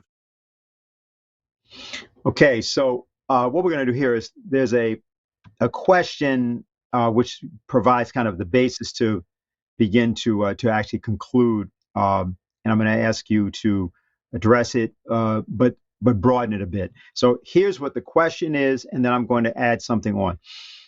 The question's from Jose, and it was largely directed to Harley, but it's a broader thing. With the destruction of Palestine unfolding before us, there is also a great potential to rebuild Palestine better than it was before, and faster than it was built before. How quickly can someone be trained to build pebble bed reactors in places like Israel/Palestine? Given the oasis plan by LaRouche, this seems to be the only solution to fix the problem in the Middle East. And can China export teachers for nuclear reactors to the region? Now, I want to broaden this a bit because Dr. Kem has already pointed out that there's no basis to assume that you can't get advanced technological progress rapidly in the continent of Africa. But of course, Americans aren't really very familiar with that continent, probably didn't know it was as large as we showed it to them a few minutes ago with our graphic, with our map. But I wonder, Dr. Kem, in the context of what you just heard, this question is, you talk about Africa, we got Nigeria, we have Egypt, we have other countries which are clearly at a more advanced state. There's some others that are trying to do things or were trying to do things many years ago. For example, Ghana, way back at the time of Nkrumah, had the teacher reactor, as they called it. He had a certain emphasis in nuclear power. So if you might let people have more of a sense, since this is an interesting question and an important one about, hey, well, how would you take on a situation, whether it be of conflict or a situation where you had to get personnel, you had to train them, what's involved here? Let me leave it at that, and then I've got something else at the end. So, right. Well, as far as building the reactors are concerned, I don't see that's a problem, and that the idea of the small modular reactors that you construct a lot of it indoors in factories, and then you take the components and you assemble them on site. Because now there's modern construction methods or fabrication methods. We use the term fabrication rather than construction, using laser beams and so on. I mentioned motor cars. There's a large Ford plant in Pretoria as well, where Ford cars are manufactured and exported around the world from South Africa. And when I first went to that Ford plant many years ago, they would measure up a chassis before putting the engine on it with using micrometers and things. As the years have passed, there's now laser beams that do all the measurement. Robotics. In fact, Ford gave South Africa an award at one point for having one of the most advanced robotic systems here, because we didn't have the big run. So we had a robotic system with like a four-man robot, and they would have random cars coming down the line. You could have a little truck and then a car and this. And the first robot would feel the car and decide what vehicle it was, and then tell all the others to reprogram to do all the welds. They did like 2,000 welds on a car. And the next car body that would come was completely different. And that was an innovation that came about here because we couldn't put 1,000 forged lasers down the line and at once and so on. We had to do it a different way. So there's no problem in any African country or any country in the world building something like a pebble bed reactor. Certain components would be imported, certain skills would be imported, but undoubtedly things like pouring the concrete for the foundations, laying all the pipe work and all that type of thing can be done by local teams. And that's where you need a collaboration. And where in the past, a lot of the colonial attitude from colonial countries is they deliberately prevented the locals from pouring their own concrete, from doing their own pipe work. They sent their engineers and their people to control it, and the locals were merely cheap labor. They did the labor, but weren't expected to be able to do any of the more complex things themselves. That mustn't happen, and I think we here are very conscious of that. We were, if I was doing it myself, I would want to go to Ghana or somewhere and say to them, right, you guys come up with your companies that are going to do the concrete, your companies that are going to do the plumbing of all the pipe work and the this and that, as long as you do it according to the rules. So the rules are laid down by International Atomic Energy Agency and various construction bodies and so on. Now, also, one point, there's something like about 10, I can't remember the exact number, about 10 African countries have already formally informed the International Atomic Energy Agency that they intend to go nuclear. I've had meetings with numbers of the African leaders in the field, and there's a great interest and a great sense of enthusiasm now and self-confidence for doing this, which is something that's important because it was so often assumed by many African countries. When I say Africa now, I also mean South America and many others that fit the same profiles, that one would assume that the first world was right because they were the first world. But the more you sit and think about it, the more you come to the conclusion that they are small countries and very developed to a point to which they can't think the way we can think. They don't see some of the problems the way we see the problems in a much more expanded fashion. We don't assume there's an internet connection at every place you go to. We don't assume that there's an electricity supply in every village and so on. So in many respects, we're better prepared to handle those sorts of things than some of the people that just assume they're there. So I believe that the pebble bed reactors, for example, are for everybody, and that there can be a lot of local collaboration without even trying too hard, as long as they do it according to the standards. Okay, Harley? Well, I would like to go back to something that actually gets to this question of how you advance a society. And you have to start with this idea that, as Lyndon LaRouche said in the quote I gave you from his lecture in Moscow, that human beings have a capability to be creative. Now, how is that realized?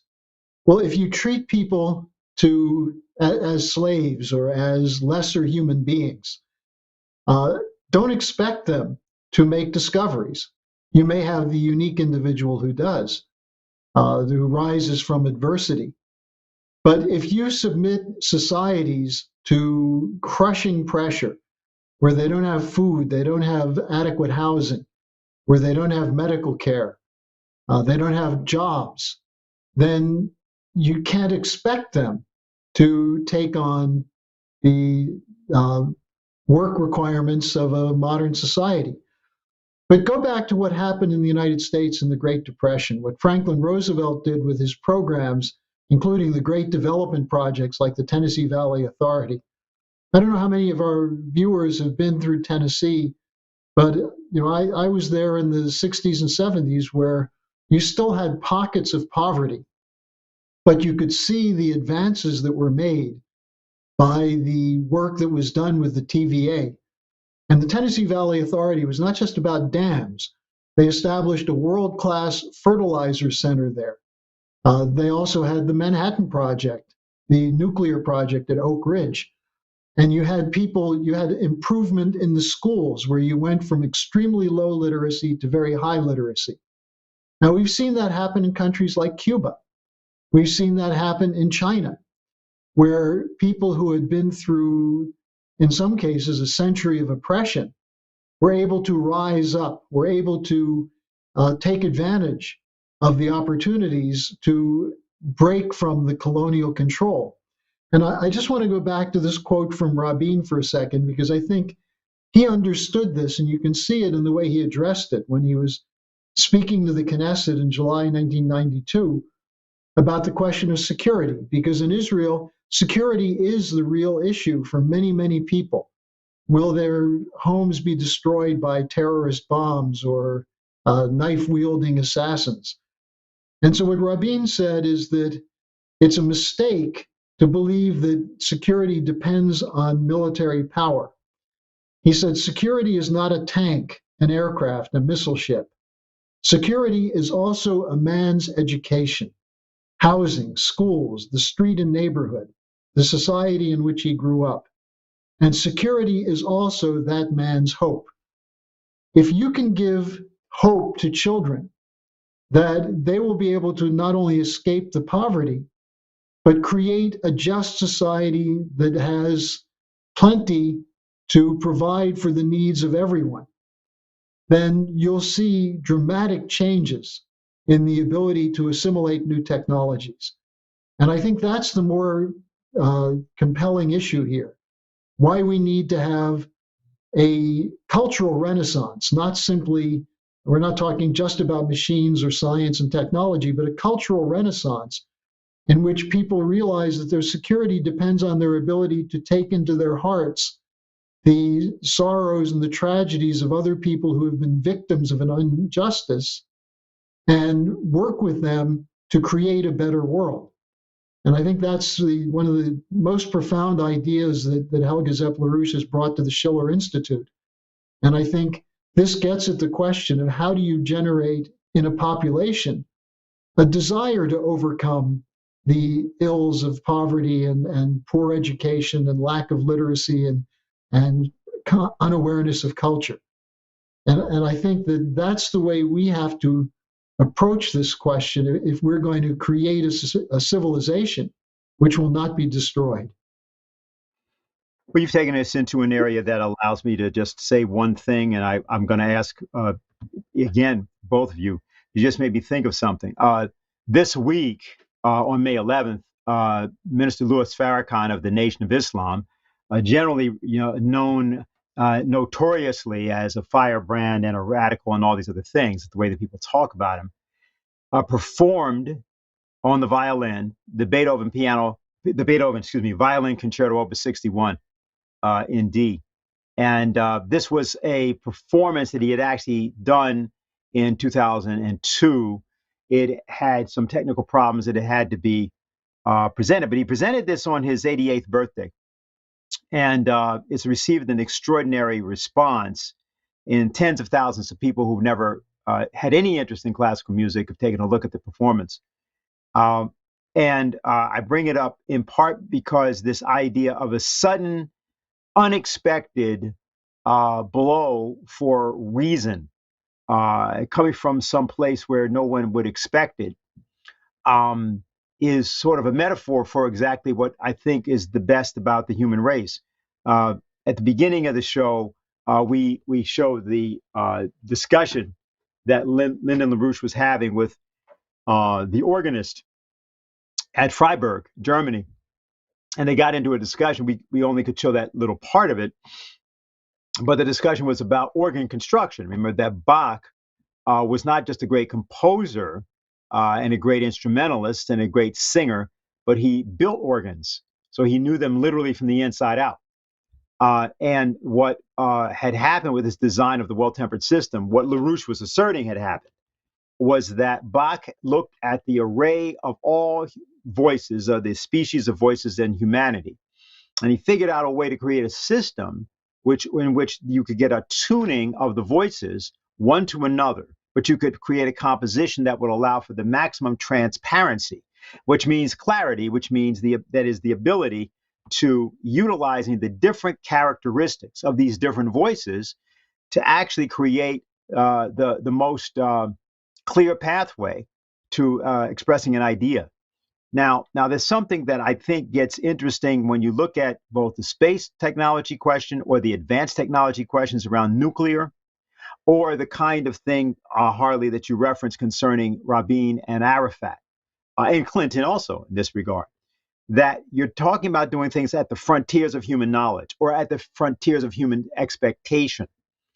And I just wonder, Dr. Kim, obviously, you're from South Africa, and you were in a country which was, an apartheid nation. And some people are accusing Israel right now of apartheid. You know that there was a great revolution that happened there, and it was basically essentially bloodless. A transition of power that a lot of other people in the rest of the world thought would never happen, couldn't happen that way. It's going to have to be a race war or some kind of massive revolution. No such thing occurred. And so, as we conclude, I'd like to get both of your thoughts about the role of great ideas and inventions and discoveries in allowing the human race to sort of jump above, these levels of conflict in favor of overall human progress. So, Dr. Kim, let me start with you. Well, I think what's important is to use one's intellect and to be honest. And I think there are too many politicians that are jockeying for power and they don't care who they harm along the way. Somehow we've got to try and get people to use intelligence and actually think globally and look at everybody. You mentioned South Africa's pathway through Nelson Mandela, for example, F.W. de Klerk, and so on. I met Mandela on 3 separate occasions, and I can testify to the fact that he had like a magical aura around him, and he would talk to you in a way that he was totally interested in you. When I spoke to him, he was asking me about things with me, and he just felt like my next door neighbor. He didn't feel like the president of the country, which is what he was at the time. And I think what happened there, while we went through such a calm transition, is that everybody sat down and they looked very carefully and said, what is going to be beneficial for everybody in the long run? They spoke intelligently to one another, and we got on very well here. There was a misconception around the world that there was huge violence between black and white in South Africa. It was never the case. There was initially the word apartheid that you mentioned, they actually mean separate development in English. And the idea was that many of the black ethnic groups develop they want, and let the white people develop the way they want. And it didn't quite work out like that. But everybody was much more friendly and much more collaborative than others understood. And so it was a case of seeing each other, discussing what we wanted to do, and then coming to an accord where it benefited everybody. And I think that this is the sort of thing for worldwide now, that we need development. We need to allow technology to come. Don't be dishonest and be a colonial in the sense that you want to go and take somebody's iron ore, then sell knives and forks back to them. Be genuine about it, and then and using intellect and honesty, then we'll make progress. Okay, Harley? Well, Dennis, as you know, I'm an amateur violinist, and I have to say I've tried in the past to see if I could play the Beethoven Violin Concerto. And I had the opportunity last night to watch the video of Minister Farrakhan's performance. And like many people, it brought tears to my eyes, especially knowing, as I do, the Nation of Islam, and having seen the minister on a number of occasions.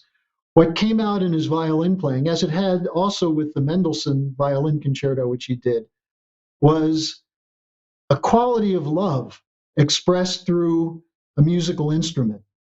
And that's what, when great music is performed well, it is truthful to the extent that the performer is bringing every ounce of creativity they have to express the creativity of the composer. And Minister Farrakhan actually discussed that in the presentation he gave after the concert. And I think it was genuine, it came across, but his playing was spectacular. And I think it sent a message that he actually said. He said that it's love that moves nations. And you could see the love that when he talked about his mother, when he talked about his relationship to Beethoven, and just as in one encounter with the violinist Jascha Heifetz, that inspired him, so that after not playing for 40 years, he could pick up the violin again and do the dedicated hard work to be able to perform something that beautiful and that well, and do it as a gift to not just his followers in the Nation of Islam, but to all people. And you could see it also in the eyes of the people in the orchestra, how responsive they were to it. So We're here now. We've decided to extend the 250th anniversary of Beethoven's birth for one more year because we basically missed it in 2020. And I think a good place to start would be for people to watch the presentation by Minister Farrakhan and then dive into music because, as Lynn was mentioning with Bach, I had the privilege of going to Eisenach, to the Bach house, shortly after the wall came down. And it was fascinating to see the different instruments that were there and to think about how the instrument evolved, the clavier, how it developed to become the modern piano, what the violin, the various other instruments. And to see people who are composers who, for them, Dr. Kem was mentioning that the nuclear scientists are not idiots. Well, violin makers had a lot on their mind when they had to figure out what kind of lacquer to use, how thick the wood should be, how to tone it, and everything else. And then to compose music and then to play it, to move the hearts of others. I think that really does reflect this higher quality of humanity that we have to bring to politics, we have to bring to economics, bring to every aspect of our lives. Dr. Kelvin Kim, Harley Schlanger, I want to thank both of you for being with us today. I want to thank everyone that has watched this and will be watching it. I want to point out again that there's a statement that is from the Committee for the Coincidence of Opposites entitled Global Health Security Requires Medical Infrastructure in Every Country. Major industrial nations must collaborate now. And we invite everybody to take that statement as well as go and look at the conference of last week, which is called, the moral collapse of the transatlantic world cries out for a new paradigm. So avail yourself of the opportunity to take a look at that conference. And so we leave you today with a quote from Cardinal Nicholas of Cusa, who was the originator of our conception of the coincidence of opposites. He said, although a man believes that he truly knows, he nevertheless easily experiences that which he believes he knows can be known more truly. So we'll see you again next week.